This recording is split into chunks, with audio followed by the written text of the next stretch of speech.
Ski Gato, Matujura Rubén Orozco Gómez, Dramarajnini Ramañotzi Hidalgo.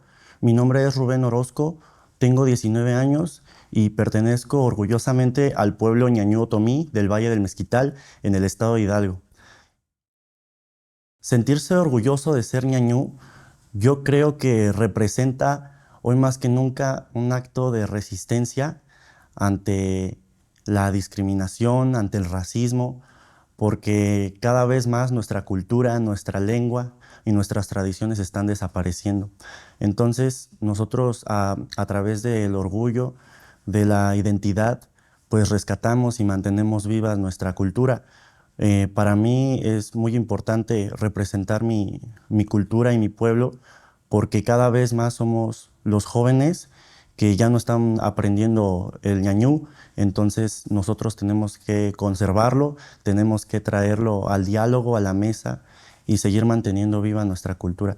Es muy importante sentirse orgulloso de ser ñañú o de cualquier cultura que uno pertenezca, porque solamente así vamos a mantener vivas nuestras culturas y nuestras tradiciones. Hay muchas causas por las cuales están desapareciendo las lenguas, no solamente en México, sino en todo el mundo, en todos los países que cuentan con población de pueblos originarios. Y la realidad es que hoy, en pleno 2026, nos enfrentamos al menos a tres muy importantes. El primero, pues es la discriminación y el racismo, que aunque pareciera que no, todavía está muy vigente en actos donde se nos hace menos, donde nos discriminan por hablar nuestra lengua. Entonces, esa es una razón muy importante porque si nuestros abuelos sufrieron de este problema, nuestros padres aprendieron a disimularlo, hoy las juventudes que hablan una lengua indígena ya no la quieren hablar y los más jóvenes pues definitivamente ya no la aprenden. Entonces, ese es el primer problema. El segundo problema yo creo que es la homogeneización lingüística, que consiste en que cada vez se está haciendo más pequeña la población de personas que hablan una lengua indígena y esto se debe otra vez a varios aspectos. Yo he encontrado que el más grande de ellos es la digitalización, porque cada vez estamos convirtiéndonos a una sociedad virtual y en esta sociedad virtual se predilecta a idiomas que no son precisamente los originarios. Se predilecta a idiomas homogéneos o idiomas occidentales como lo son el inglés o el francés. Entonces, en este paso a la virtualidad, pues también se nos está olvidando que también se le tiene que dar un espacio al uso de las lenguas indígenas.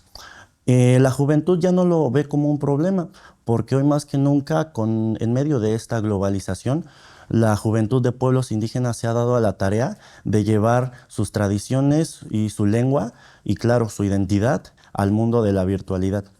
El tercer problema, pues sería que aunque pareciera que no, hay un auge de una ideología en la que se hace menos a culturas minoritarias. ¿Y qué quiero decir con esto? Pues, por ejemplo, se están implementando en el mundo agendas políticas que priorizan una totalitarización de las sociedades, es decir, que las razas las etnias tienen que ser completamente sólidas y eso invisibiliza a poblaciones de pueblos originarios. Es algo de lo cual no se habla mucho porque en realidad es una agenda que no se da a conocer, pero es una problemática no solamente en México, también en todo el mundo con el auge de la ultraderecha que invisibiliza o no nombra a poblaciones de pueblos originarios. Yo quiero platicar para entrar a esto que yo soy de un municipio en el estado de Hidalgo que aunque es de origen otomí, origen ñañú, como todo lo es mi región, el Valle del Mezquital, ya está muy modernizado. Yo soy del municipio de Actopan y todos nos sentimos muy orgullosos de nuestra herencia ñañú. Casi no hay discriminación, porque todos somos muy conscientes de que tenemos algún abuelito o algún padre que habla la lengua ñañú. Pero cuando yo salgo de mi comunidad y de mi municipio para venir a estudiar a la Ciudad de México. Aquí fue donde de verdad me encontré con el reto de la discriminación, que a decir verdad yo nunca había experimentado en mi estado, ni mucho menos en mi municipio. Yo lo vine a experimentar cuando me vine a estudiar a la Ciudad de México. Por ejemplo, esta es una anécdota que nunca se me va a olvidar, que cuando yo llegué, pues con mucho esfuerzo, pues me vine a buscar un departamento sencillo para poder rentar cerca de la universidad. Y entonces en ese proceso, pues yo nunca había venido a la ciudad, pues me aventuré, no conocía el metro, no conocía las calles, las carreteras, no conocía nada.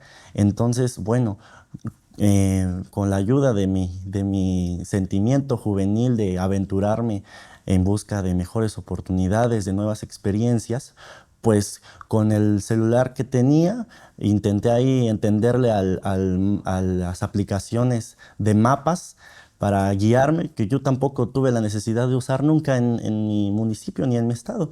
Entonces también era algo nuevo.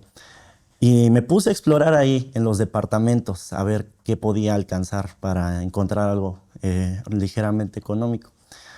Y las primeras dos personas que encontré fueron por buscando en anuncios en carteles de papel cerca de la escuela que siempre ponen, se renta cuarto para estudiante. Y yo iba ahí muy emocionado, ¿no?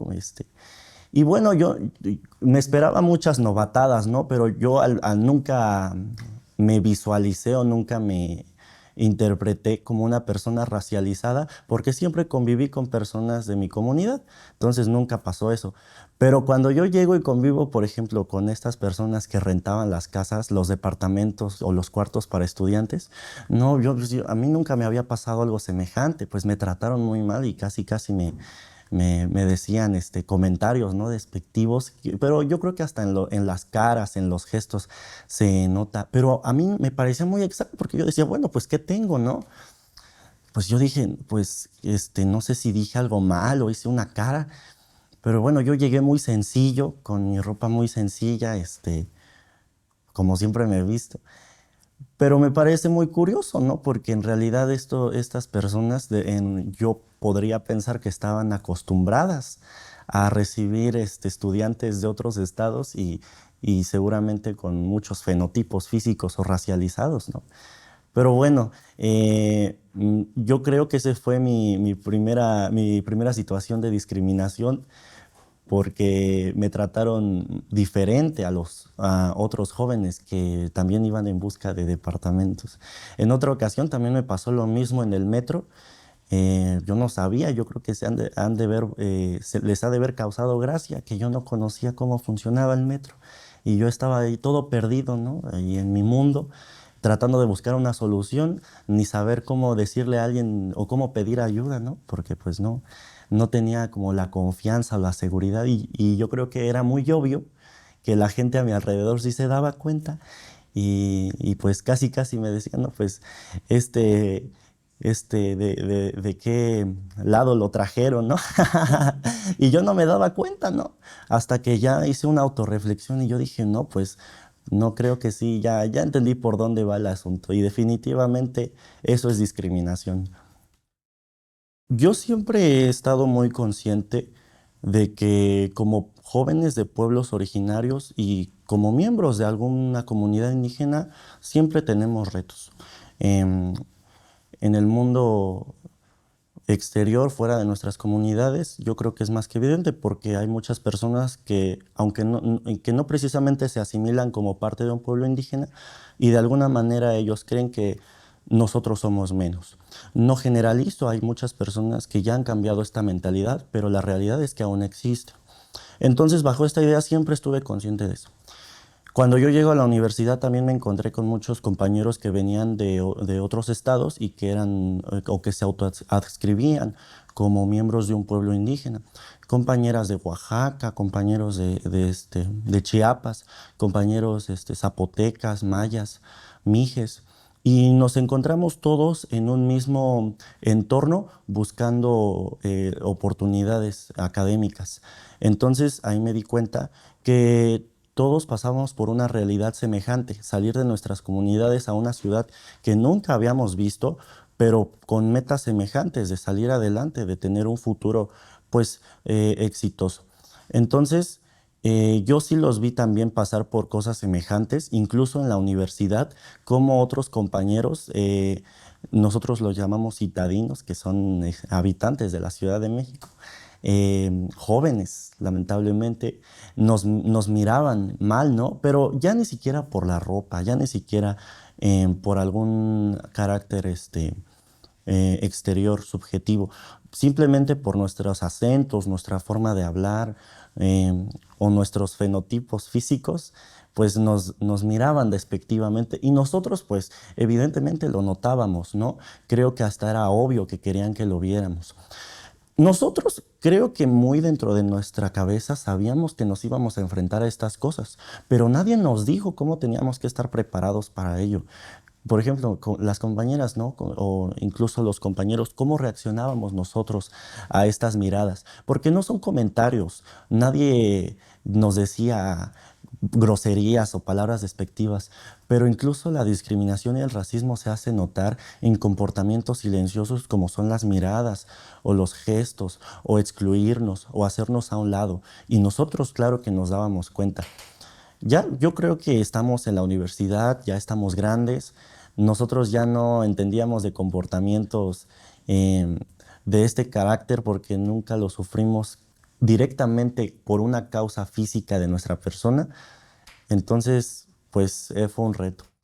Definitivamente todos estos actos o estas acciones de los compañeros jóvenes, de los compañeros de la universidad, de los adultos, incluso de maestros y directivos, pues claro que nos afectaron de alguna manera, al menos para preguntarnos qué teníamos nosotros, ¿no? Como que qué les causaba. O sea, ya estamos en el 2026, ya la discriminación y el racismo parecía que ya no existen. ¿Qué está sucediendo, no?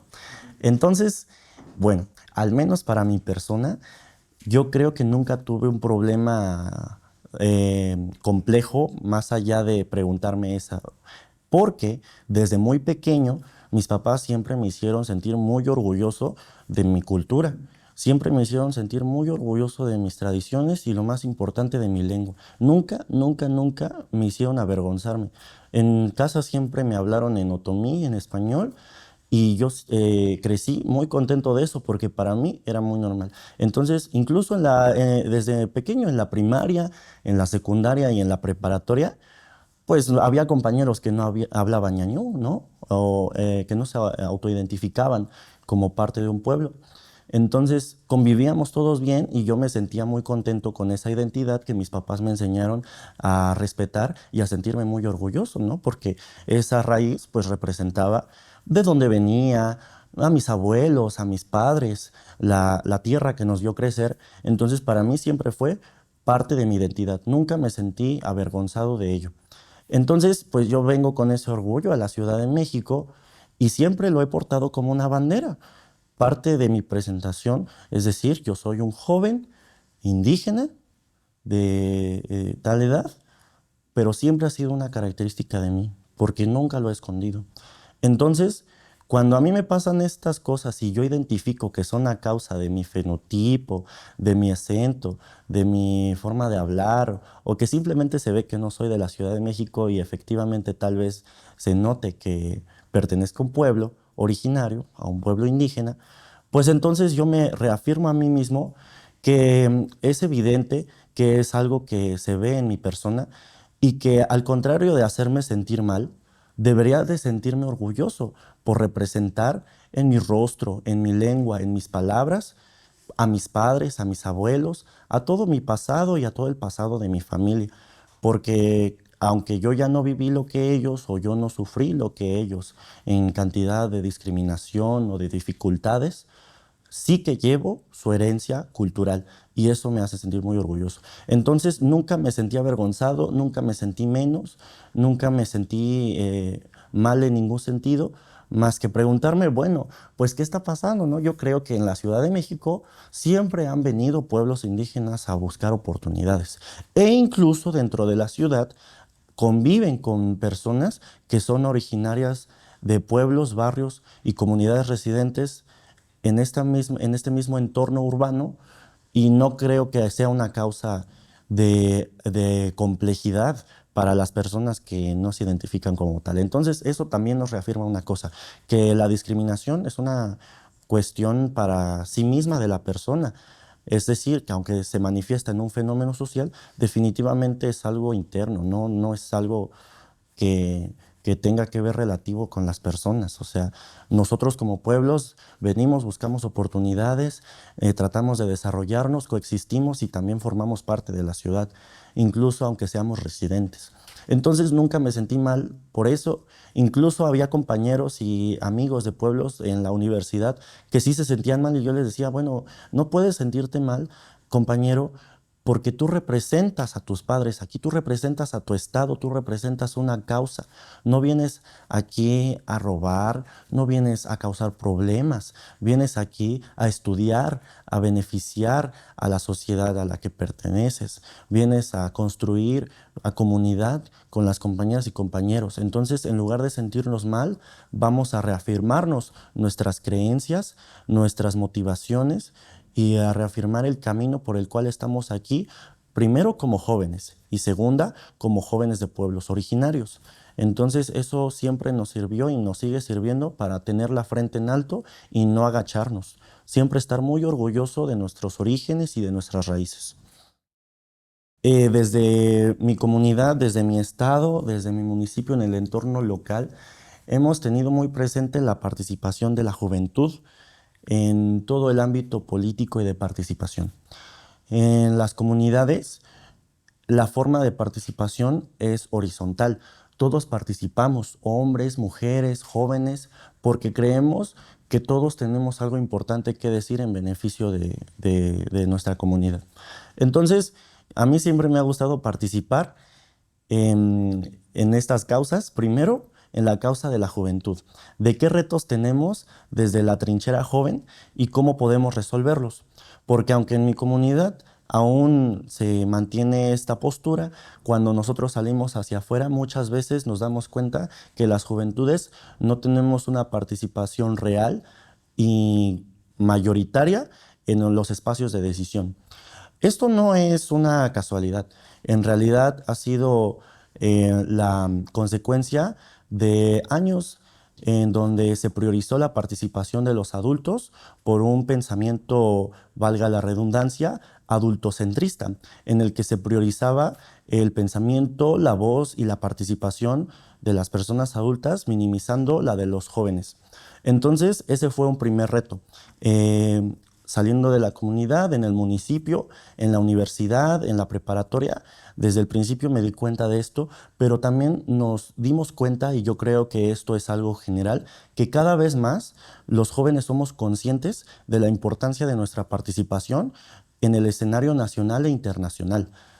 Entonces, bajo esta lógica, uno como joven se tiene que dar cuenta que es responsabilidad propia y generacional levantar la voz y participar, porque solamente de esta manera vamos a empezar a ganar derechos como población joven.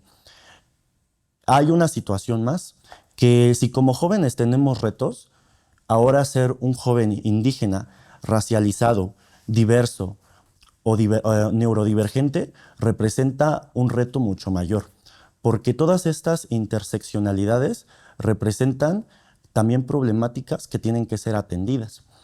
Entonces, como parte de estas poblaciones, como juventudes también nos sentimos en la necesidad de participar y de pedir la voz en los espacios de poder.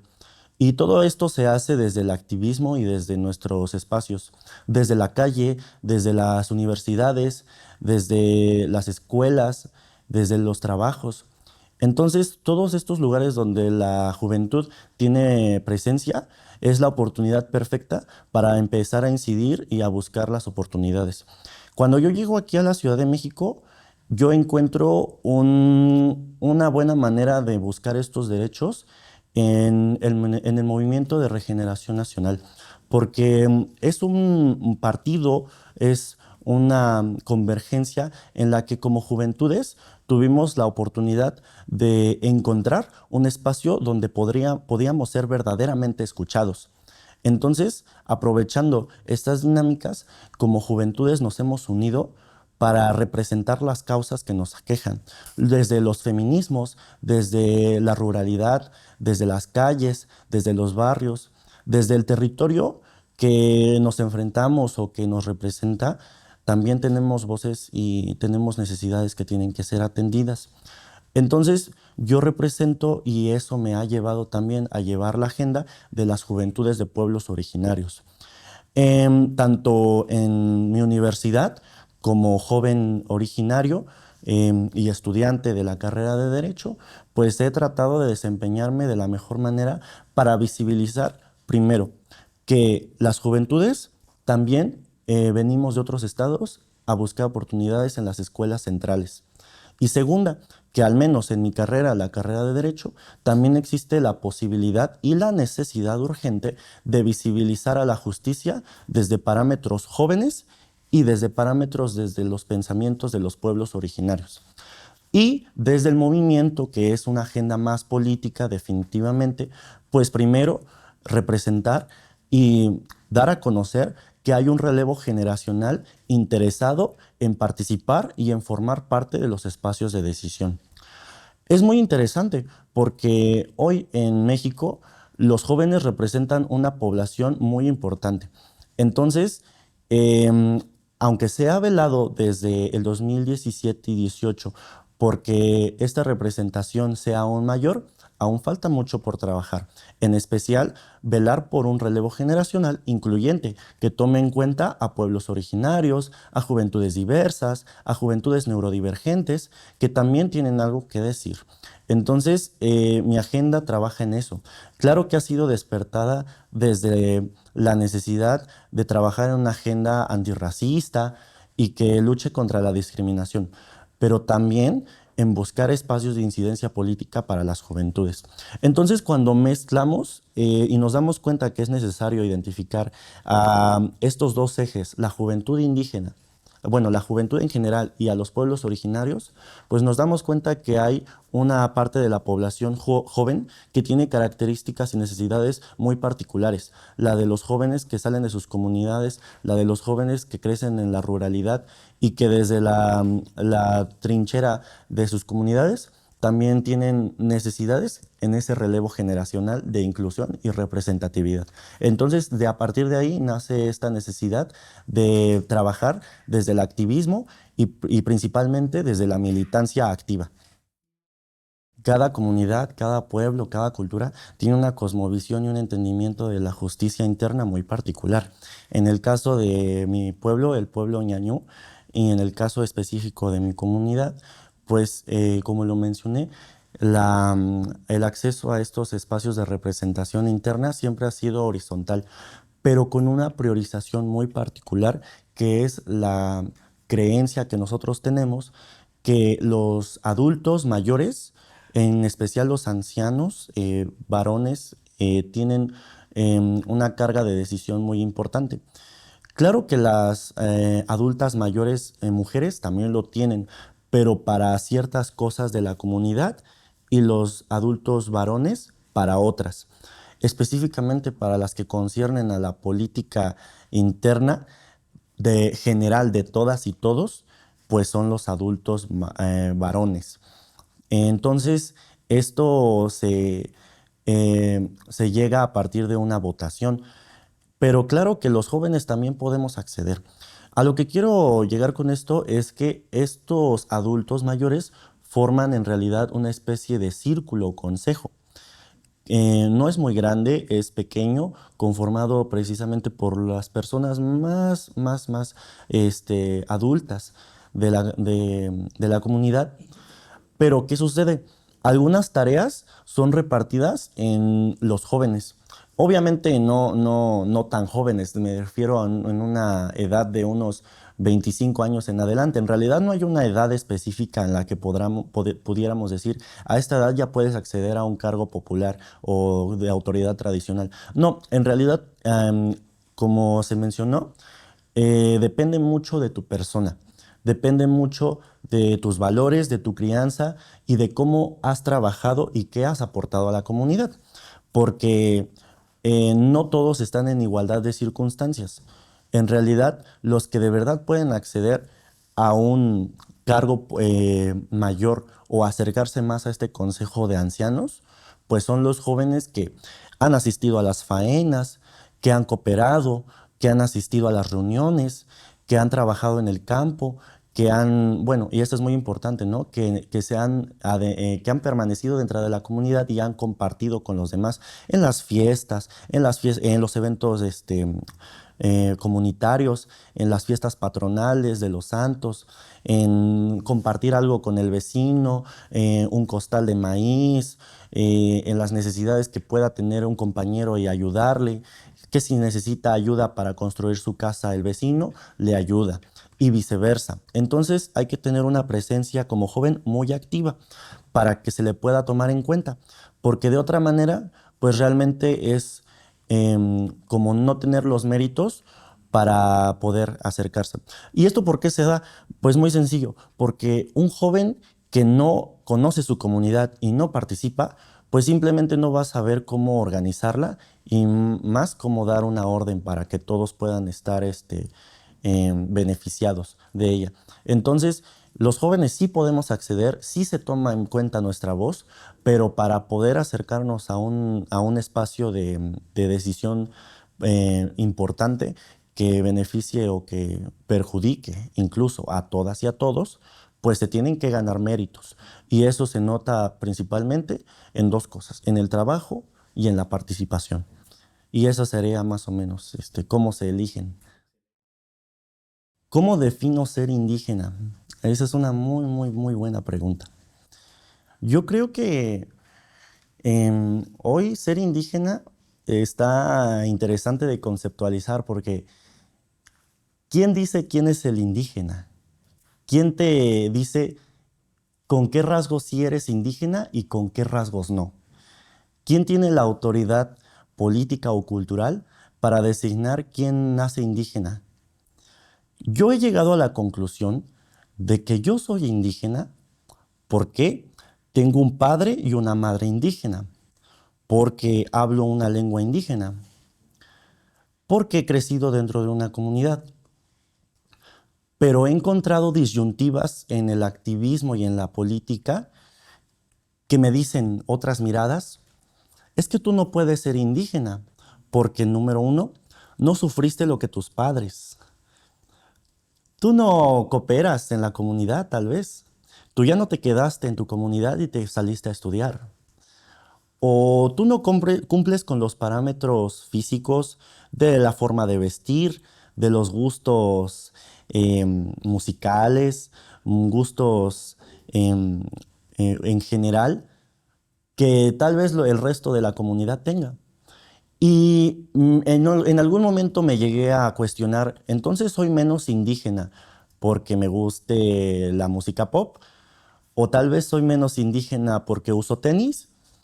Entonces llegaron a mí muchos cuestionamientos que en lugar de perjudicarme me ayudaron a reafirmar mi identidad como parte del pueblo ñañú.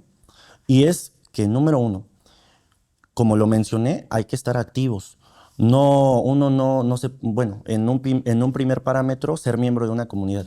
Porque incluso me atrevo a decir que hay compañeros que han salido de sus comunidades desde muy pequeños, crecieron en la Ciudad de México, por ejemplo, o se mudaron a urbes centralizadas en busca de mejores oportunidades laborales o académicas, crecieron ahí de pequeños o sus papás los trajeron desde muy pequeños y su familia ha estado en esas ciudades desde 2 o 3 generaciones y no han crecido en una comunidad.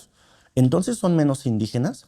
Entonces se han desvirtualizado de las características de su pueblo. Yo opino que no. En realidad, está muy compleja la pregunta de poder decir, entonces nos lleva a otra visión. Una persona cuyos abuelos hablaban una lengua indígena y hoy por distintos caracteres, fenotipos, ha llegado a ser tal vez una persona no racializada, entonces también se identifica indígena. Eso me lleva a otro elemento, el mapeo geográfico familiar de nuestras raíces. Yo, por ejemplo, toda mi familia es del municipio de Santiago de Anaya y yo crecí en el municipio de Actopan, que es el municipio colindante. Actopan ya es una urbe, ya es una ciudad. Y aunque todos se sienten muy orgullosos y es una característica cultural importante del municipio, el pueblo ñañú, pues en realidad ya nadie usa el traje típico, ya nadie habla la lengua. Pero ¿por qué nos identificamos aún así? Pues porque muchos de nuestros abuelos, incluso muchos de nuestros padres que aún viven, hablan una lengua y nos enseñaron. Y aunque no todos la hablan, creo que cabe el orgullo y la identidad en una persona que ya creció en una urbe, que ya no habla una lengua indígena y que ya no representó los problemas o sufrió las necesidades de sus padres y sus abuelos, y aún así se siente orgulloso de eso y lo porta con orgullo. La última cuestión sería, entonces, una persona que no ha sufrido, que no habla una lengua, que no tiene las necesidades y que no ha crecido en una comunidad, ¿puede llamarse indígena realmente? Ah, y bueno, y que tampoco tiene un fenotipo físico que popularmente se podría creer como parte de un pueblo. Pues yo creo que la respuesta es que sí. Cuando se honra a un pueblo, cuando se honra a un abuelo, a una abuela, a una madre o a un padre que pertenecía a ese pueblo, que aportó, que formó parte, que honró a esa comunidad, a esas tradiciones, a esa gastronomía, a esas necesidades, a esos lazos familiares, yo creo que hoy más que nunca vale la pena autoadscribirse como parte de un pueblo originario. Entonces, para mí ser indígena no es solamente estar en la comunidad, que claro, socialmente es una cuestión muy importante, pero yo creo que no te hace menos indígena. Al contrario, reafirmar tus raíces en un lugar donde nadie más lo es o donde nadie más comparte tu pensamiento y tu cosmovisión, hoy más que nunca nos vuelve indígenas y originarios. Entonces, para mí ser indígena es sentirse orgulloso de tus raíces y de tus ancestros. Dios se dice Ajuá. Y bueno, por ejemplo, nosotros relacionamos mucho a Dios con el sol. Ya actualmente ya se han mezclado muchas cosas con la cristiandad y las religiones modernas, que no son precisamente las de las comunidades. Pero, por ejemplo, antes nos contaban los abuelos que los dioses principales era el sol y la luna. Y el sol, que era el dios más importante, era Sidada Hiadi. Ajuá o Juá es como el dios creador, un ente que ha creado todo el cosmos. Pero el dios principal es un ente solar o el sol, el cual se llama Siddhartha Hyadi. Entonces, ya nadie lo adora ni le rinde culto, pero aún lo tenemos muy presente como parte de lo que en algún momento adoraron nuestros abuelos. Sí, porque realmente la comunidad es muy, muy católica en la actualidad.